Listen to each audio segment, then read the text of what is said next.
नमस्कार, आप देख रहे हैं सुदर्शन न्यूज और मैं लावनी विनीत एक बार पुनः आप सभी का स्वागत करती हूं हमारे विशेष साप्ताहिक कार्यक्रम बदलता महाराष्ट्र में। मुख्यमंत्री देवेंद्र फडणवीस ने आजाद मैदान में आयोजित नए फौजदारी कानूनों पर आधारित 5 दिवसीय प्रदर्शनी के उद्घाटन अवसर पर कहा कि केंद्र सरकार द्वारा लागू किए गए नए फौजदारी कानून अब पीड़ितों को निर्धारित समयावधि में न्याय की गारंटी देंगे, जो ब्रिटिश कालीन पुराने कानूनों की तुलना में एक बड़ी क्रांति है। मुख्यमंत्री ने बताया कि पुरानी दंड संहिताओं में त्वरित न्याय का अभाव था, लेकिन नए कानूनों के जरिए न्याय प्रक्रिया तेज हो गई है और अपराधियों के खिलाफ कड़ी कार्रवाई सुनिश्चित की जा रही है। उन्होंने बताया कि राज्य का अपराध सिद्धि दर 2013 में 9% था, जो अब बढ़कर 53% तक पहुंच चुका है और नए कानूनों के प्रभावी क्रियान्वयन से ये दर 90% तक पहुंचने की संभावना है। राज्य सरकार ने पुलिस बल में 14 महत्वपूर्ण सुधार किए हैं और पिछले कुछ वर्षों में 50,000 से अधिक पद भरे गए हैं। राज्य में देश की सबसे विकसित साइबर लैब कार्यरत है, जिसमें 60 से अधिक बालिकाओं को साइबर बुलिंग से बचाया गया है। नई व्यवस्था के तहत मोबाइल न्याय सहायक वैन और EFIR की सुविधा से साक्ष्यों की पारदर्शी जांच हो रही है और अपराधियों के बचने की संभावना कम हो रही है। इस प्रदर्शनी में अपराध दर्ज करने से लेकर आरोपी को सजा सुनाए जाने तक की प्रक्रिया को लाइव प्रात्यक्षिक के रूप में दर्शाया गया। मुख्यमंत्री फडणवीस ने जिला स्तर पर भी ऐसे प्रदर्शनों के आयोजन के निर्देश दिए। जिथे आपल्याला चार्जशीट पाठवायची आहे तिथेही अतिशय चांगल्या पद्धतीने आपण ती चार्जशीट पाठवतो। 90 दिवसात जिथे पाठवायची आहे त्याचाही स्कोर आपला अतिशय चांगला झालेला आहे। सगळ्या प्रकारच्या डेटाबेसेस मध्ये आपण देशामध्ये पहिल्या 2-3 राज्यांमध्ये आता आलेलो आहोत। त्यामुळे मला असं वाटतं की एक चांगली अशा प्रकारची सुरुवात आपण केलेली आहे। नागपुर पुस्तक महोत्सव के अंतर्गत आयोजित 0 माइल लिटरेचर फेस्टिवल से चिंतन, संवेदना और वैचारिक उन्नति को नया मोड़ मिलेगा, ऐसा विश्वास मुख्यमंत्री देवेंद्र फडणवीस ने व्यक्त किया। उन्होंने कहा कि इस महोत्सव के माध्यम से समाज में जागरूकता और वैचारिक विस्तार लाने की उम्मीद है।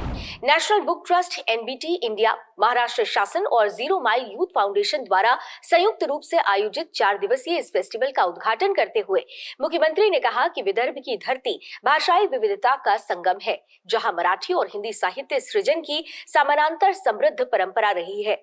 इस लिटरेचर फेस्टिवल से नागपुर की सांस्कृतिक पहचान को नई दिशा मिलेगी। मुख्यमंत्री ने पुस्तक प्रदर्शनी के विभिन्न स्टॉलों का दौरा किया तथा बाल मंडप में छात्रों से संवाद भी किया। उन्होंने आगे कहा कि जानकारी तब तक ज्ञान नहीं बन सकती जब तक उसे आत्मसात न किया जाए। ज्ञान प्राप्ति का सर्वोत्तम माध्यम पुस्तकें ही हैं, इसलिए युवा पीढ़ी तक पुस्तकों को पहुंचाना समय की जरूरत है। मुख्यमंत्री ने नागपुर बुक फेस्टिवल के सफल आयोजन की सराहना करते हुए कहा कि NBT पूरे देश में वाचन संस्कृति को पुनर्जीवित करने का उत्कृष्ट कार्य कर रहा है और नागपुर पुस्तक महोत्सव नई ऊंचाइयों को स्पर्श करेगा।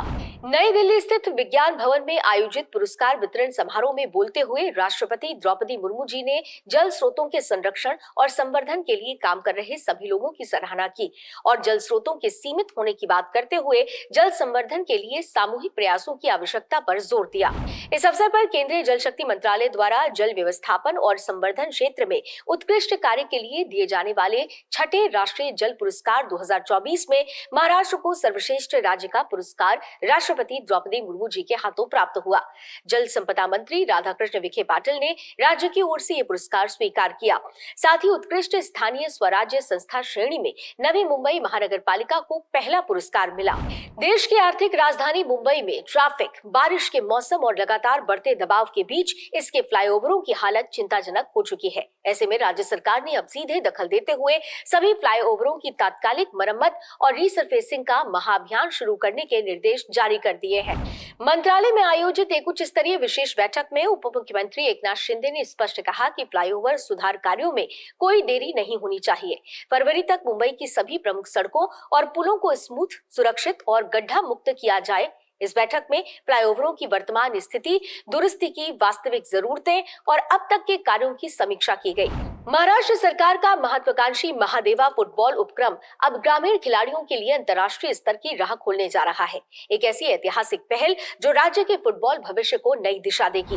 मुंबई में मुख्यमंत्री देवेंद्र फडणवीस की उपस्थिति में शालेय शिक्षण एवं क्रीड़ा विभाग, महाराष्ट्र इंस्टीट्यूशन फॉर ट्रांसफॉर्मेशन मित्रा और बॉलीवुड अभिनेता टाइगर श्रॉफ के बीच एक महत्वपूर्ण सामंजस्य करार यानी MOU पर हस्ताक्षर किए गए।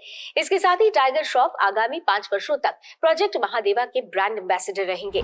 आज के बदलता महाराष्ट्र के इस अंक में केवल इतना ही। नवीन जानकारियों के साथ एक बार पुनः आपसे भेंट होगी अगले सप्ताह। तब तक के लिए लावनी विनीत को दीजिए अनुमति। जय महाराष्ट्र, जय हिंद।